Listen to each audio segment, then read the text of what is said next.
Okay. Tell me when. So we are officially recording. So So the title of this episode is Blast Your Way to Megabucks with My Secret Sex Power Formula. blast your way to Mega Bucks with My Secret Sex my Power Formula. my secret sex power formula. I was going to say that we've had like some themed episodes, or I guess we've been trying to do themed episodes. We should definitely do an episode on sexuality at some point. I think Okay, that'd be cool. actually, It seems this is going to be about the occult, and I'll get to yeah. down the road with before we finish today. I'll explain to you what Blast Your Way to Megabucks with My Secret Sex Power Formula is. Yeah, please do because you've got me completely flummoxed. Can you imagine? Can you imagine the people who are listening? But there probably be more people listening today. And if they want to cheat, they can go ahead and cheat and Google what Blast Your Way to Megabucks with My Secret Sex Power Formula is. Mm-hmm. Okay. There'll be pictures as well. Oh man. Well, I don't know if I'm gonna have to save that for when we're I, off I, air. I I'm just in such a good mood and just That's awesome. really happy to talk to you about this uh, That makes me so topic. happy to hear. So Yeah. the topic on hand today is the occult. Yes. Am I correct in saying so? Yes. Okay. So I mean, this seems to be a big part of your your mystique. So if you wouldn't mind giving an intro, I'd Yeah, love to hear it. I want to. That's the first thing. The first thing that I want to do is the key thing. The most important thing is to end the concept of mystique. Okay. I That the like that. occult stuff is just overrun with misunderstanding so much.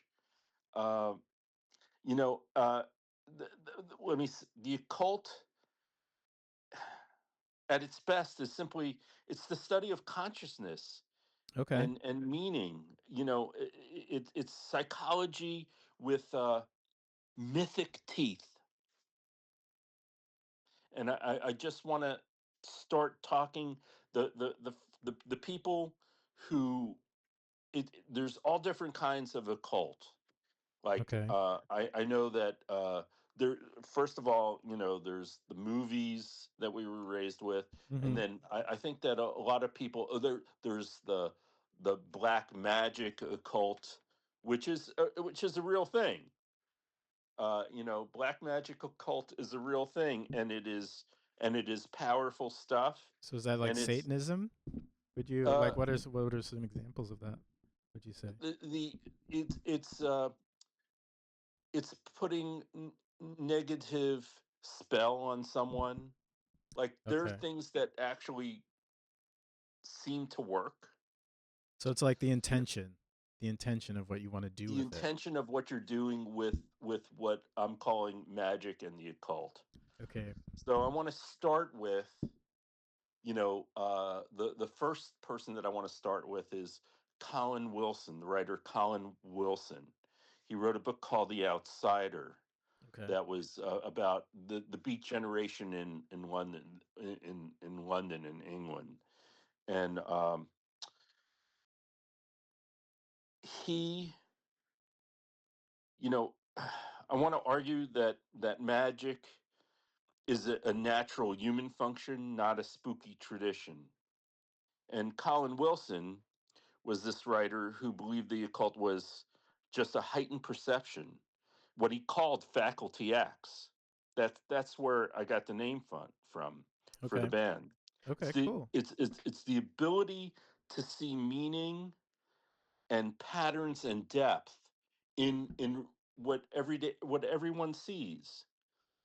And he wrote books on Maslow. He's the most magnificent of writers on occult stuff. If you're first getting into it, Yeah, I have to check them I'll be out.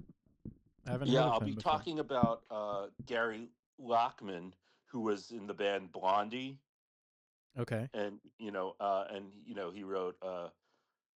wrote hit songs for Blondie.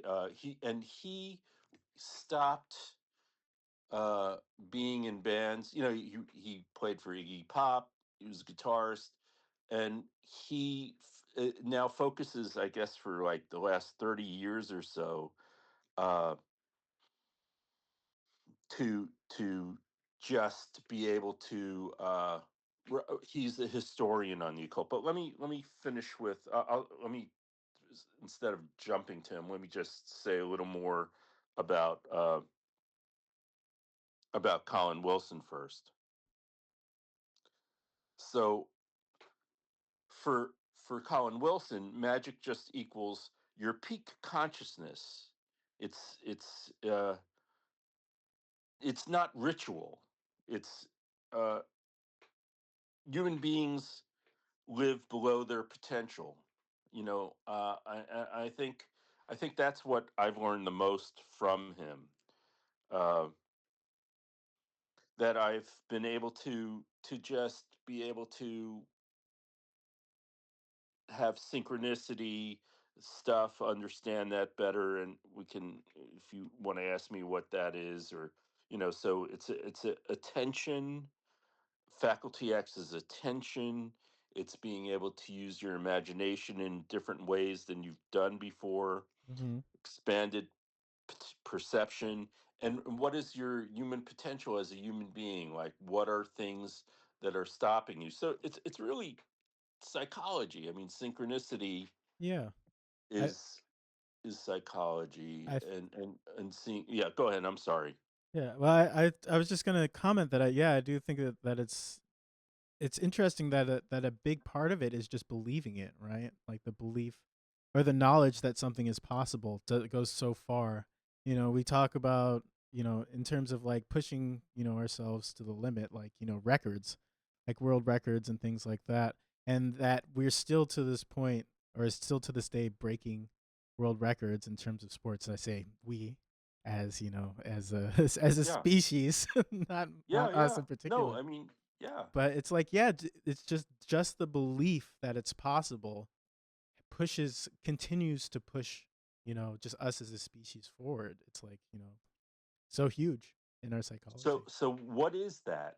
How do we gain this peak performance out of ourselves? And what is it that has stopped us till the moment when we realized, oh, we can do better than a 4 minute mile? Like, can you think of something in yourself where you didn't think you would be able to do, you know, uh, beyond what you have done? Like, what in your life has been a 4 minute mile boundary that, I mean, and maybe I'm sorry if I'm Putting me on the spot. on the spot. No, no, you're good. I've But gone, I'm just curious about, if have there been moments, and what happened that made you realize that you could do something that you didn't know you could do before. man, I think yeah, that's an excellent question. If I really think about it, I have to go back to, I think, what really started me off on this whole journey of, doing any sort of social media stuff or any sort of entertainment stuff, including music. And that was just going on stage for the first time. I think. Yeah. I think I remember. I'm trying to remember the very first performance I ever did, but I remember one of the first, like, just auditions, like trying out for a Christmas play or something like that, and getting cast in a role, but just not thinking, because you see people on television and you see people doing plays. And I think that there's that disconnect between being an audience member and being a performer. They're two completely different things. And you start out as an audience member. All of us start out as an audience member, and you have to make the conscious decision to become a performer. That's really what Right. separates, I think, artists from anybody else, is just the decision to make art, to pursue that part of yourself. Yeah. and then you get used to it. Like you before we started, you were telling me how you performed just the other night. Was it yesterday? Yeah. And Uh what was that like? What's it like now? it was Wednesday. It was this past Wednesday. Oh, okay. And yeah, it's still, I think any performer will tell you, there's still a little bit of nervousness, excitement to that, but it's like it's I think the professionals are able to take that and harness it. And that's what I try to do. So it's like Yeah. not about like, feeling different or trying to change how you feel, but just, working with it, working with yourself to, do what you got to do. Yeah, I mean, even right now, I can feel the difference from moments ago when I was just talking to you, Yeah. and now that I know that this is now a podcast going out to the world, and that how do I not sound like an idiot? Yeah. But I mean, I think it's just, like anything is the confidence to know that we just sound the only thing we can do is sound like ourselves, and if we sound like an idiot, then that's so be it. But Yeah, just like an but honesty, we can call the first couple of years the idiot years of this podcast. Yeah. Yeah. Yeah. You know. And then we can see the developmental changes, and we'll see if Colin Wilson would agree that we've improved. Hey, if is Colin Wilson still around? I see that book No, no, came out in unfortunately, 1956. I was gonna say we no. could have him on. Yeah. Well, just because he's dead doesn't mean we can't have him on. Yeah, that's true. We can have a séance. There are things that we can do down the road. Oh man, that would be intriguing. So anyway, so that's just a little bit. Do you have any questions about synchronicity? Do you have do you where know where it came from and what that's about? What do you mean by synchronicity? If you want to give me a little more. Synchronicity is a term that Carl Jung uh, came up with. Uh huh. Now, Carl Jung was psychiatrist and Jungian psychology, and many of he was an occultist. Freud was an occultist. Jung was an occultist. What do There you are many mean? What do you people. mean by that when you say they were They occultists? studied. They studied the ancient arts of knowledge. Okay. Occult. The definition of occult just means secret knowledge. Okay. It means things that aren't understood yet by science or math, or they're just accepted as a feeling. There's no proof to it yet. Like Isaac Newton was a much bigger occultist than a scientist. Most of his time was spent with knowledge. So they were they were reading these ancient books on on transforming, the whole concept of transforming stuff into gold, what and Yeah. was being studied in a serious manner, but not for the same reasons that we think of today. It was just to see what happens if you take a liquid and you put it in a certain vessel and you heat it and then you freeze it. So they're just studying matter and seeing what things do. And so what Jung did with this knowledge of all this ancient uh, working with test tubes and heating it and freezing it and different sizes and different temperatures Uh huh. was he decided that what he could do with that is use it as a metaphor Mhm. to understand human beings psychology. So instead of calling something depression or something, a liquid turns black, so now you're feeling black, you're heated, so you're angry. But he was using this metaphor uh, to describe people's characteristics. And what that does then is takes it away. Like, instead of pointing a finger at someone and saying you're depressed, Yeah.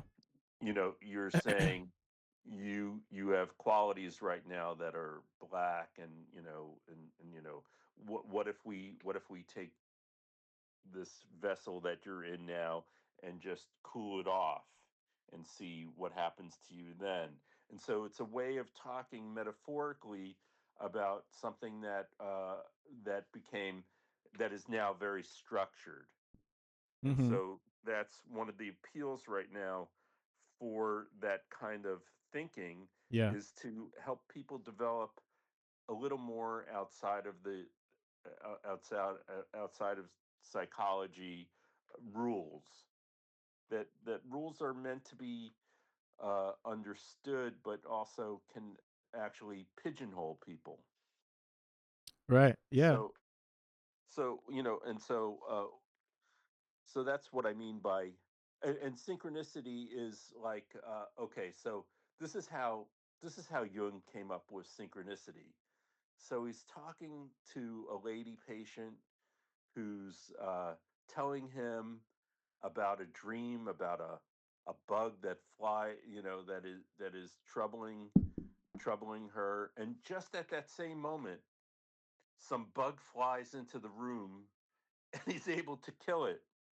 And so the synchronistic moments are those that are like that. You could either go, that's weird, and forget about it, or you could go, oh, that's interesting. That's like a moment of a dream.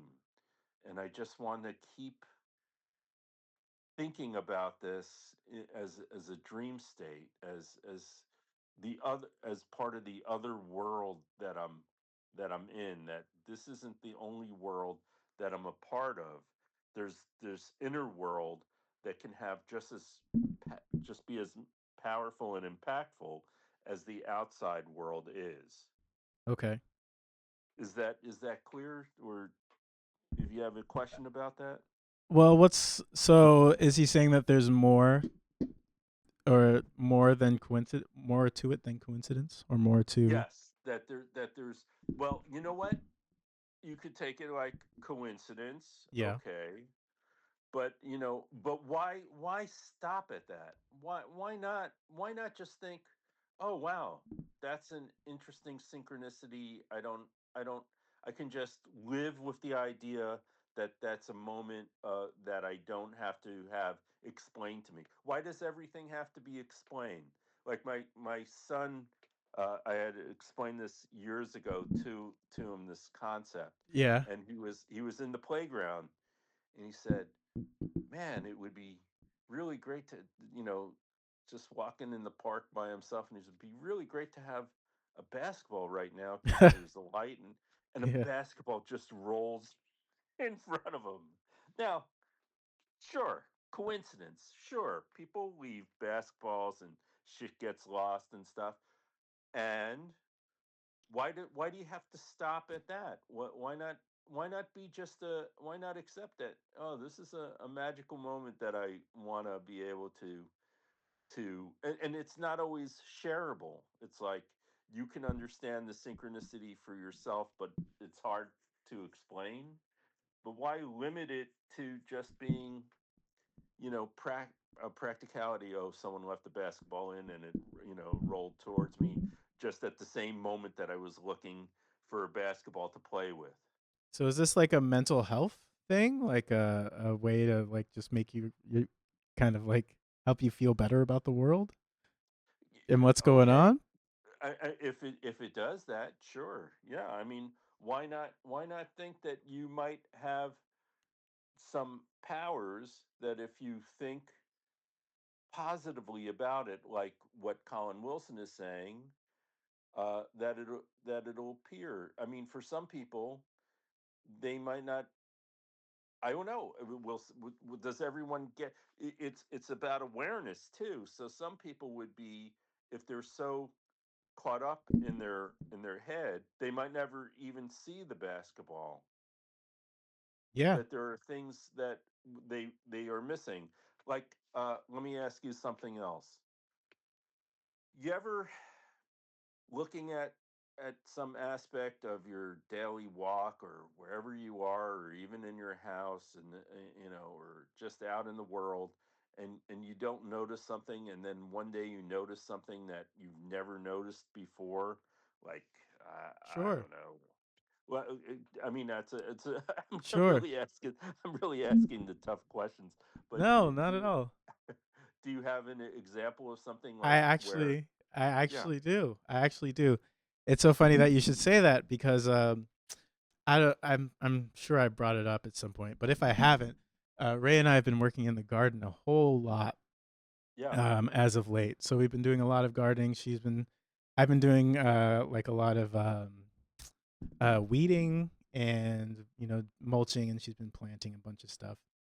But I was just outside. We were outside together the other day, and we have this kind of privet bush that I trimmed. And so I was just kind of standing there after having trimmed it. And you can kind of stand under it, but you couldn't really stand under it before because it wasn't trimmed. And so I kind of like was standing under it and I looked up and I could see, underneath the privet, but I also there's like a tree under there. And I mean there's other stuff around. And I just had never taken the time to like stand in that particular part of the yard and look up because I had always been looking down and working. I had always right. been looking at the dirt the whole time. But it was just a really beautiful, yeah. It was like looking up in the sky. It was beautiful. It was a beautiful moment. Oh my God. I, Yeah, that's a synchronistic moment. You but know, the it's th- like but the thing is, yeah, and I'm gonna push back on you a little yeah, bit. yeah, That what I feel is that I don't understand the reason why we would need to add any additional kind of magic to it. To me, the moment itself, just standing there, being in that moment, seeing what I'm looking at, to me is magical enough. To me, reality and what is going on, just the fact that we're all here together, hanging out, is magical enough. I feel for me, I don't need anything past that in terms of an explanation. I can see something and not understand how it works, but I don't necessarily need to come up with an explanation. I can just allow it right. to be what it Yeah, is. no, I mean, and I mean, I think that is actually part of it too. But Mm-hmm. to actually be aware of it and say, you know, I mean, that's an interesting thing, and not just, you know, why not just leave it as a curiosity in life. Mm-hmm. I mean, the thing about it is, and getting back to what this brings up for me is Gary Lockman again. You know, because he's kind of a after his Blondie in the last 30 years, he's been writing a lot about how Western esotericism, you know, the concepts of the occult that came to the West from the East after Egypt and stuff. It's just a continuous intellectual tradition. It's not fringe weirdness, you know. Right. Uh, he thinks of it more as there's a lineage, a philosophical lineage that comes from Kabbalah and Hermeticism, and that it's connected with modern psychology. And this is what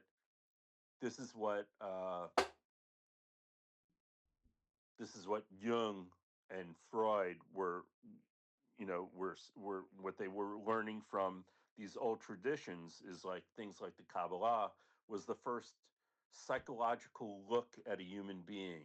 You know, the expression of as above, so below, which I'll Mm-hmm. get into more in a little bit. But Sure. that's the basic premise of the Kabbalah, is that everything, like, so there's the tree of life, and there's the roots, and the roots are your inner world, Mm-hmm. and above the ground is reality.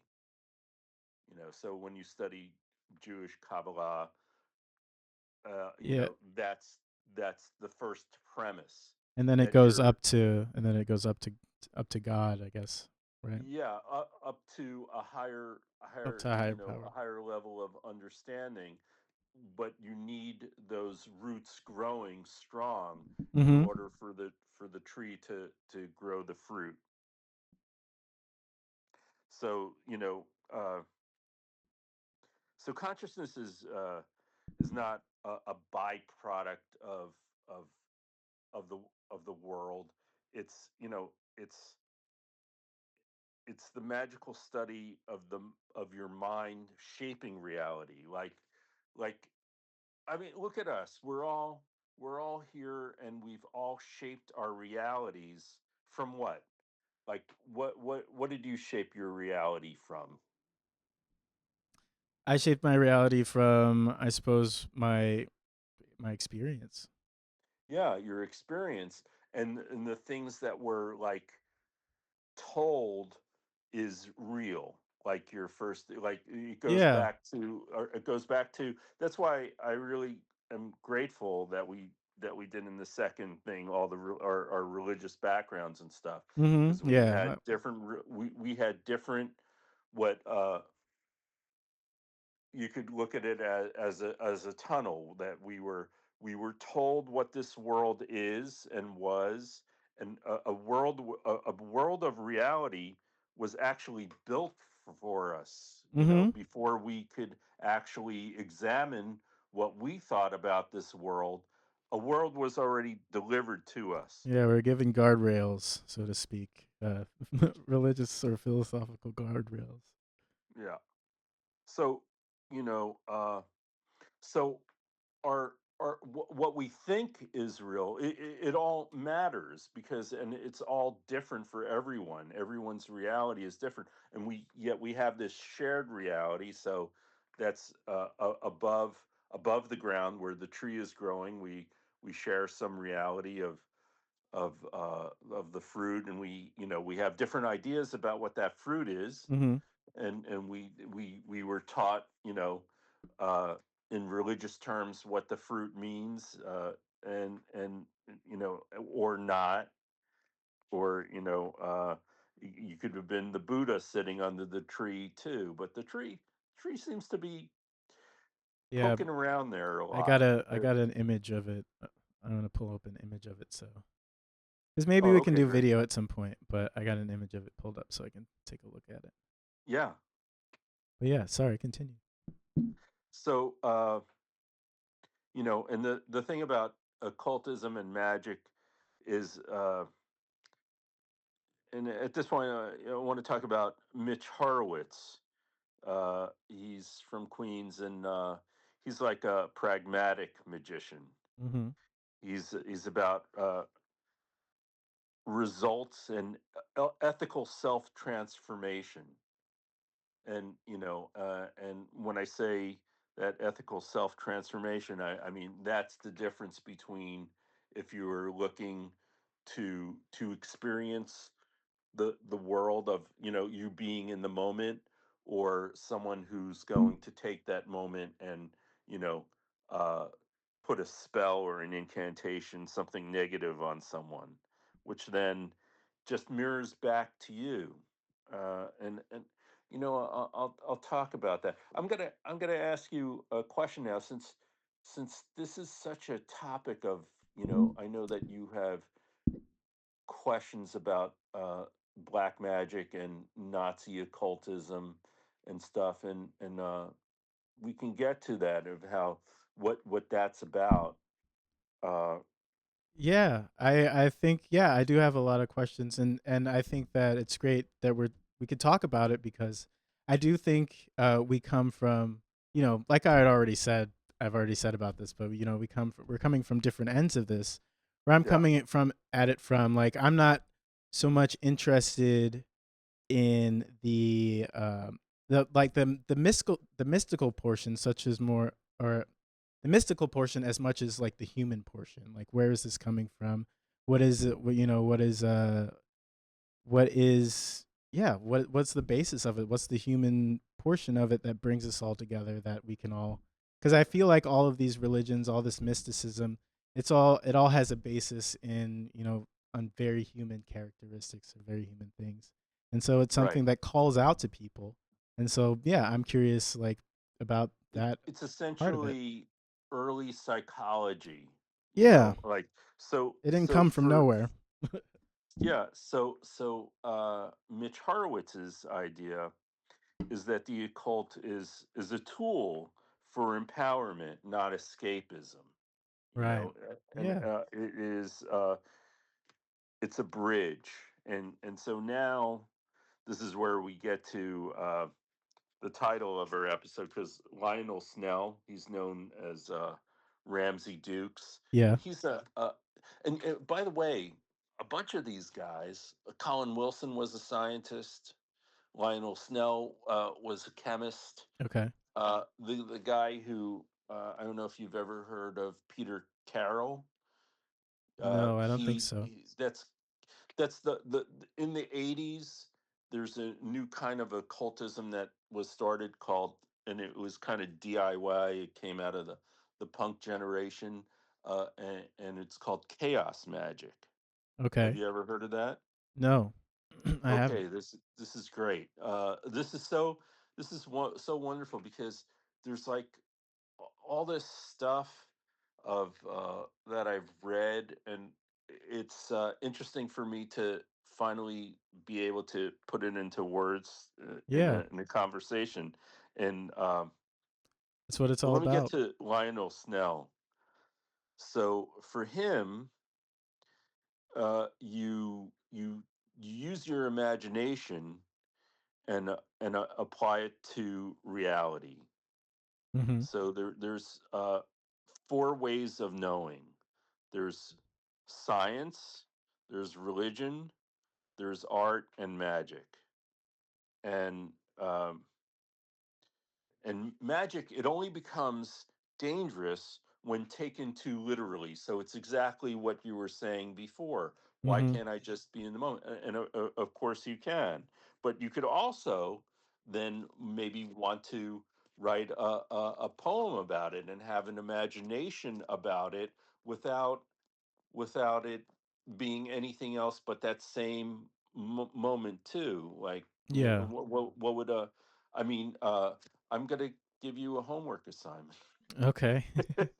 And just see what it would be like to just free write about that experience that you had, and just where else would your imagination take you in that moment, uh, for whatever reason. See if that moment of realization that you had Mm-hmm. also has kind of another meaning for you that you weren't aware of, or an understanding, or some other metaphor that comes up from it. Okay.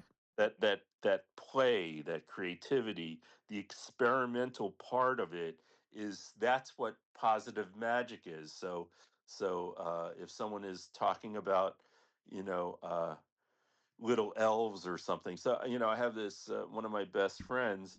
It's just an imaginative character, and if you just say some like, tell me about this little imaginative, this little guy who's an elf that has big eyes and hairy whatever, and he can start riffing for a Yeah. half hour on this character just off the top Yeah. of his head. Yeah. I remember being a kid and having doing a lot of imagination, and it's a shame that I feel like as adults a lot of that can get lost You simply, know where you can just from find that media. still?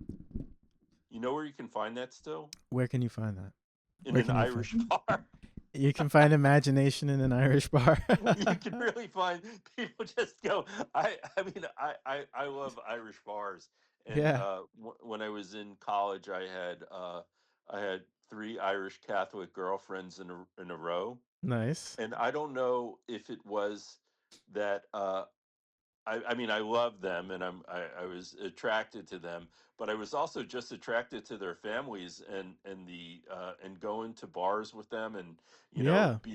I'd be sleeping with with a girlfriend, and then suddenly some brother would pull me out of bed and drag me downstairs while I was naked for a drink with four other guys, and No. it was just, there's an imagination that the Irish have that I've always admired, and it's why the Irish imagination of writers like James Joyce and Oscar Wilde, and Hmm. the list goes on, that they just have a keen ability to just go with that kind of magical moment. Yeats was an occultist. It's just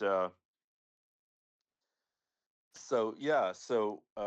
Yeah, I mean, I really think that that's a definition of occultism that I can get behind because I do as a musician myself, I do really put a lot of I have done songwriting or what have you, where you do have to be in your own mind and Yeah, come up with some sort of picture, some sort of story that didn't exist before. yeah. So yeah, there's a real yeah. So and so the Kabbalah is basically, it's the first psychological model that we came up with. It's why it's still around, because this tree of life. It's and you're looking at it now. You have it in front of you. Yeah. Is that what you said? Yeah. So it's like just look at it now for a moment, and look at it as a map of consciousness. Right. That the Sephiroth is a states of mind, and that there's infinite potential, and that Tikkun is uh, is just positive magic and repairing the world. And if there's ever been a time that we needed to repair this world, it's now. And the only thing that's going to repair this world is going to be the artists. It's going to be it's going to be the artists and imagination. Yeah, well, That's the going. belief that it can be, Yeah. or that yeah, and So yeah, yeah. Sorry. no, I was just saying, the belief that it can be repaired is so important. I would just say that also, just couching that in reality with a realistic view of the abilities of the powers that be and what's actually going on, I think is super important, and that's really where a big part of where I'm coming from in terms of yeah, just trying to shed more light on ways that yeah we can come together and avoid being manipulated anymore as a group of people. I Yeah. mean, And which is so, like and which brings me to my next point, yeah. that the the next phase, especially that Western esoteric thinking, which is the next phase after it comes from the East, all the Kabbalah, Mm-hmm. is all this yoga and breathing and meditation. Oh, super important. That is, when you read about what these occultists in the 19th century, of the West were talking about, they were all practicing meditation of one kind. They were breathing for energy regulation, Mm-hmm. and meditation is attention training, and yoga is body mind integration. And so every magical tradition uses these because they change consciousness. Now, I mean, we'll probably have more conversations Cool. about this stuff as we continue exploring, and get deeper into other occultists or other people who write about occult. But Yeah. so check it out. I mean, how many people now are into this yoga and meditation, and so it's another example of how. So you have psychology. So you have Jung and psychology, who they're wearing a lab coat, but they may as well be wearing a magical robe. And then you have all this yoga stuff, when you're slowing down your body and you're taking this time, the flow of your electrons inside of you is changing, and that it's a connection to, I'm going to sound, and I never want our conversations to ever be woo woo. I'm not Yeah. talking about woo woo stuff. I'm talking about it, from the guys that I read, from Colin Wilson, from Lionel Snell, from Mitch Horowitz. These guys are pragmatic and thinking in terms of in in in consciousness as a reality that is, it's playful. It's like silly putty. Okay. Uh, so you have these. So there's just, I'll just going to tell you a story about, because I brought this up. Okay. There's Jung had a collaborator, right? It came. He was already well established, and there was a physicist, and his name was Wolfgang Pauli, and he believed that synchronicity hinted at a unified field of mind and matter, that you could actually, you know that the two had meeting points. I mean, the Yeah. Wolfgang Pauli story is just, we'll do it for another day, Okay. but it's so incredible. So that if I would say, if you want to see how science and the mind and magic can work, go look up Wolfgang Pauli's story of this very, very important physicist. Well, what do you think And of the theory of an electric universe?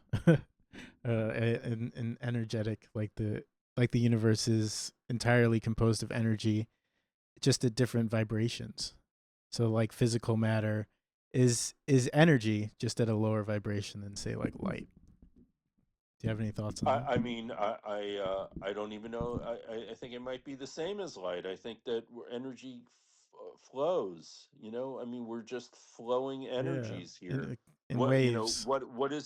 what is actually stable and real is, as the physicists are teaching us. I mean, that's what quantum physics is teaching us. That's what it's all about, is this energy flow, and why, if you want to hear about woo woo stuff, go to the quantum physicists and listen to them speak. Oh And then yeah, when you actually break down what they're saying, it's very woo woo stuff that they're saying.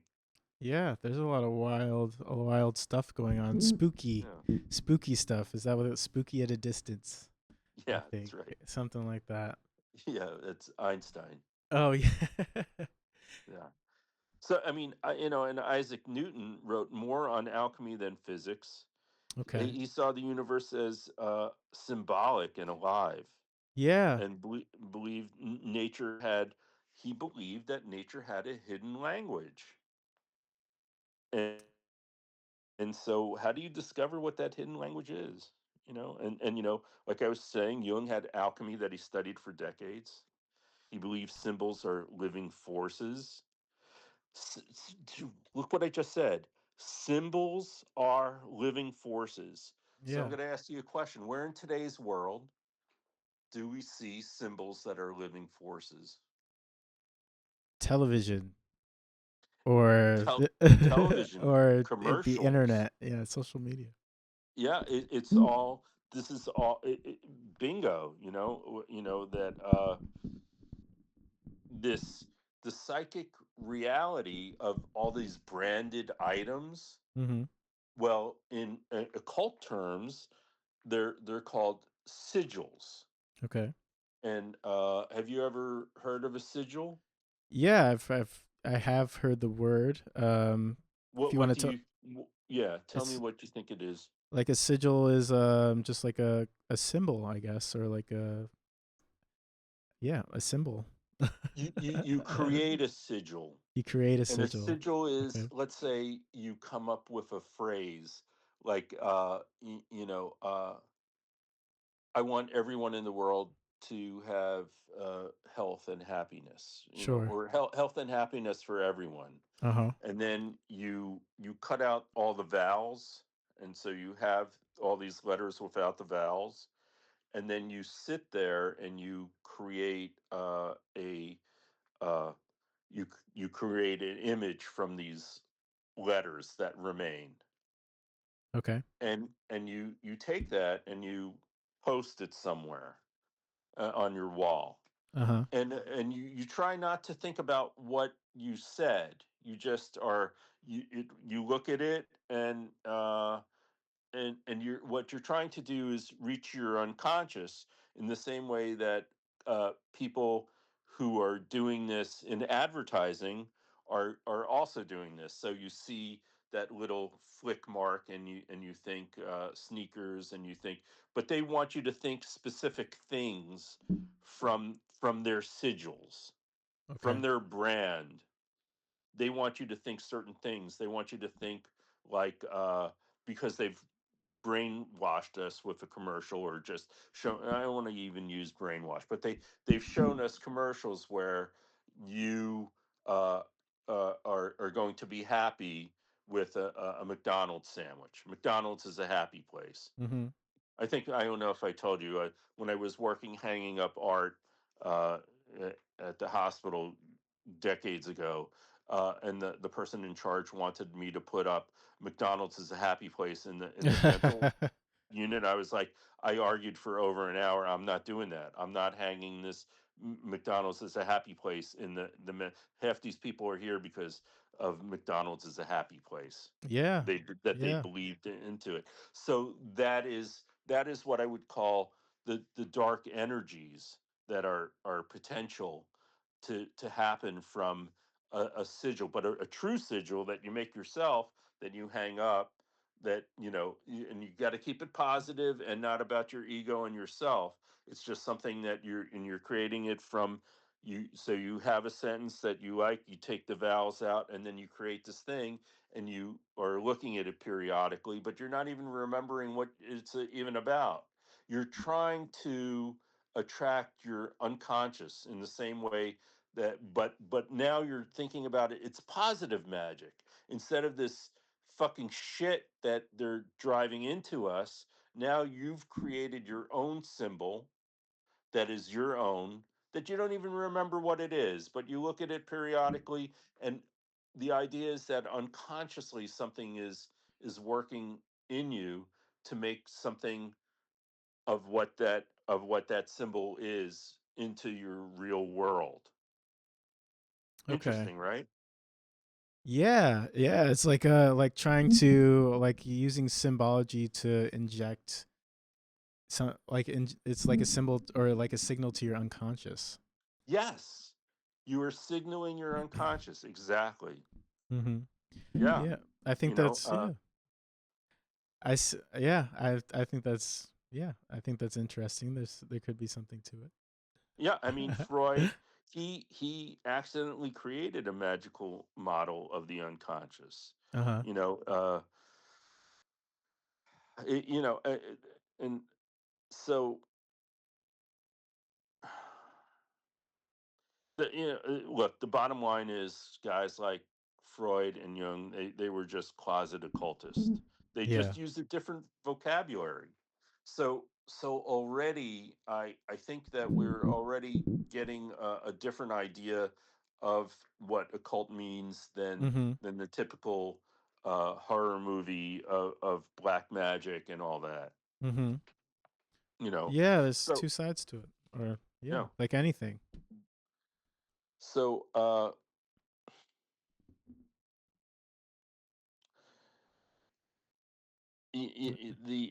the thing that I want to, so now, so for example, everyone could go on YouTube and go look up what a sigil is and how to make one.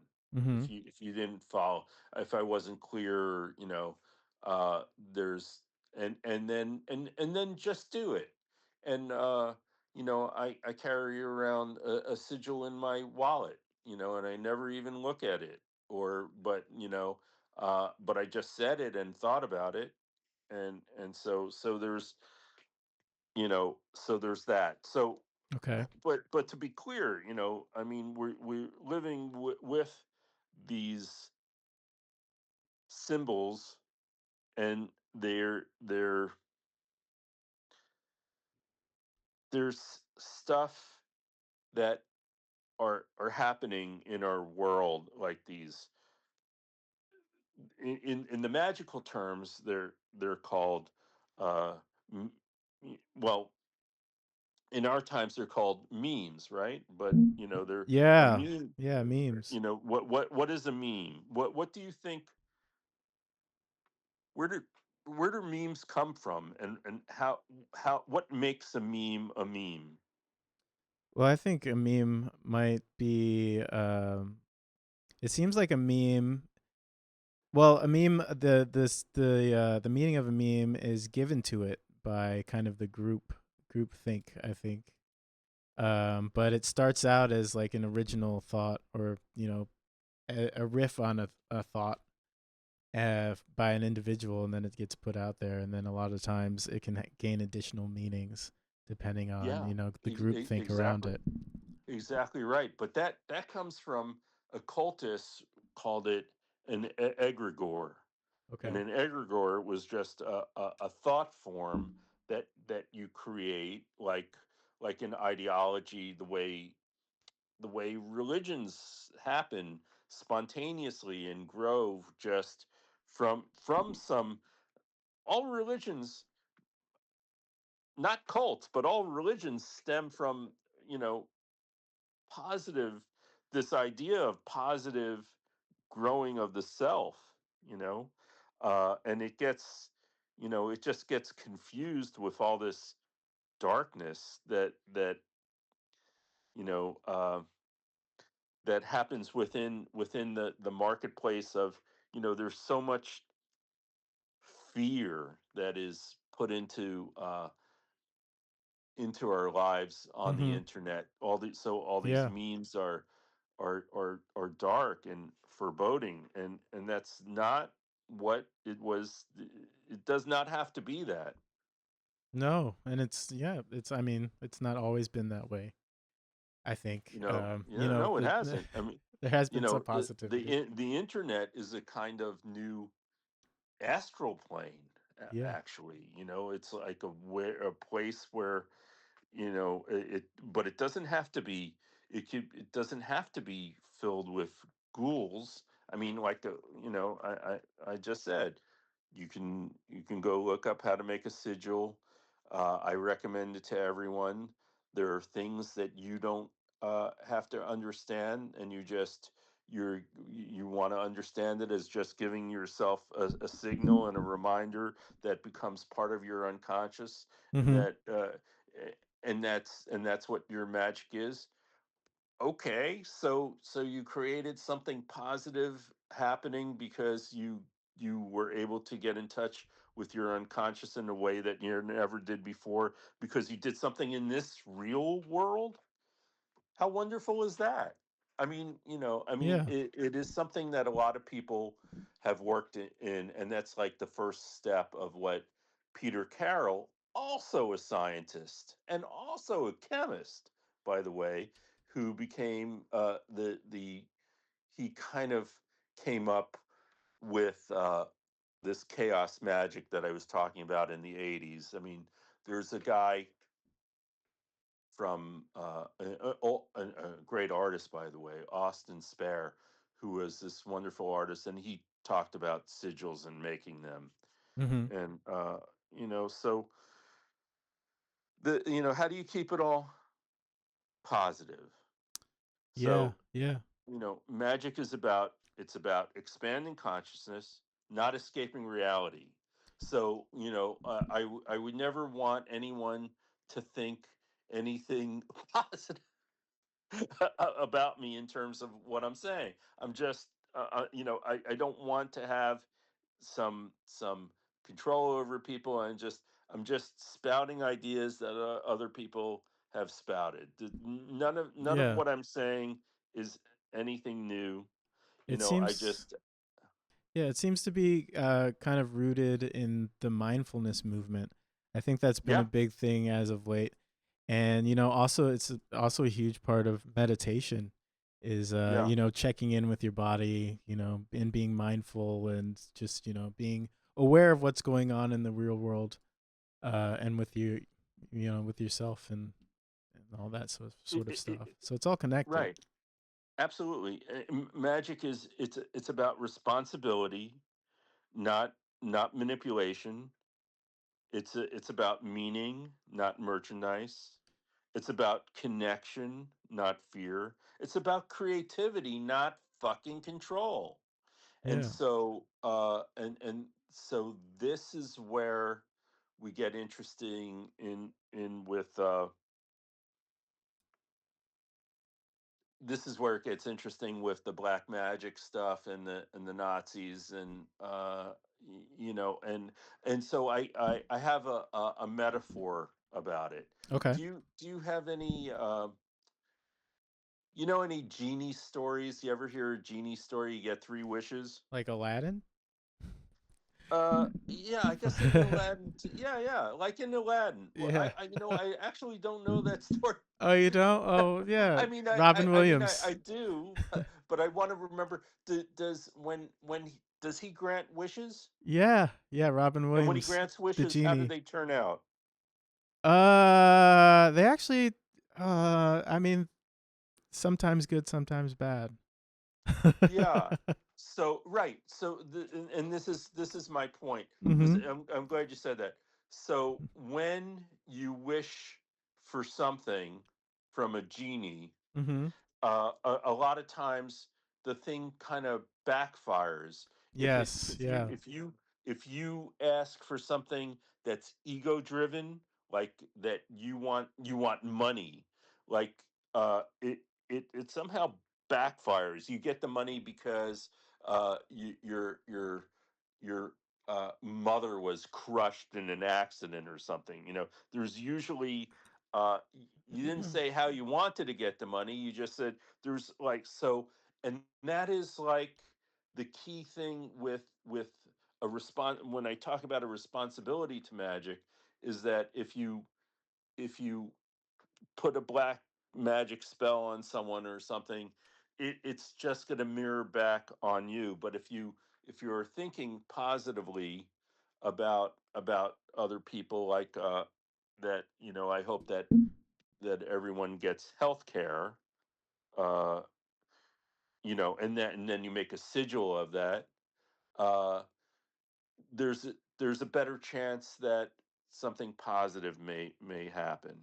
Okay. So, you know, um, I so it's guess not this it's not this shadowy uh, black alley full of demons and curses and overpriced crystals. but I think Y- that's kind of the question though. Is like I think for me and maybe our viewing audience out there, it's like if these things are rooted in reality and if by kind of relating them to something that also has these other um these people has these other qualities that people could consider dark, like why even connect the two things? Like you are saying these things are, we can consider them to be magic, but why even, or religion, or religious thinking, but why even give them those labels?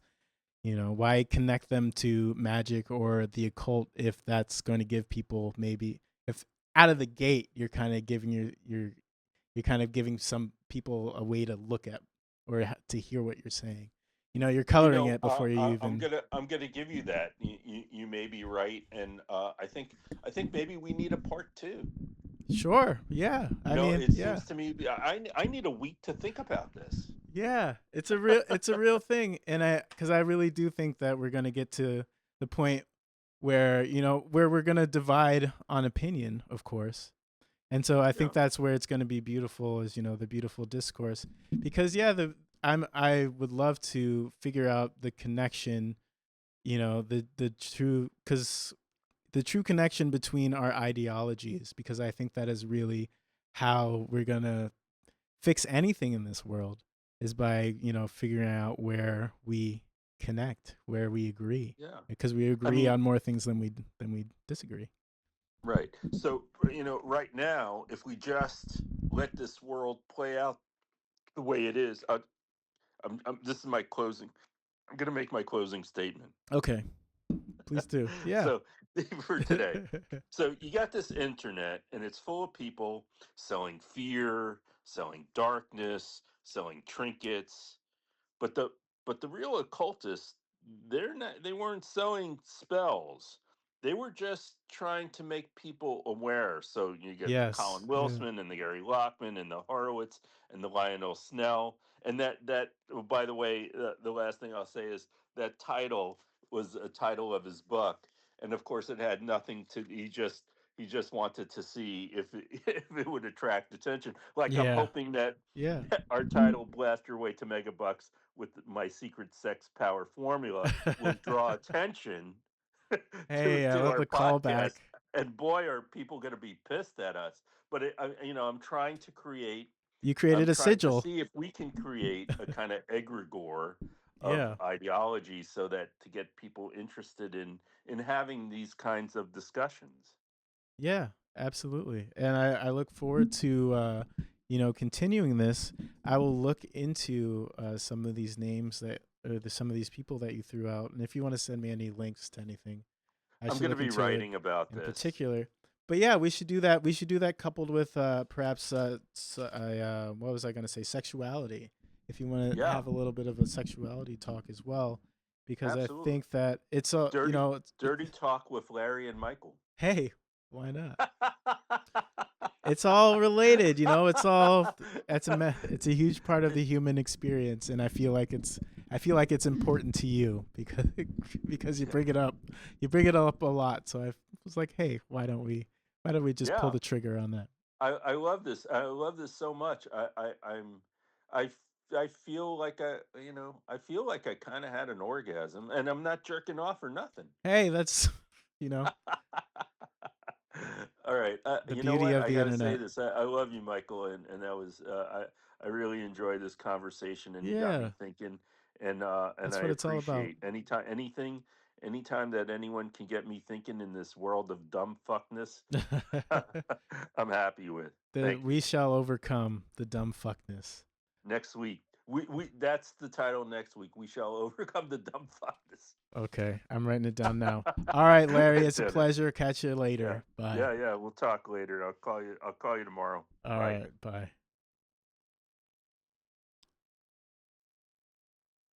Okay, ladies and gentlemen, that is the conclusion of today's conversation with Larry Fisher.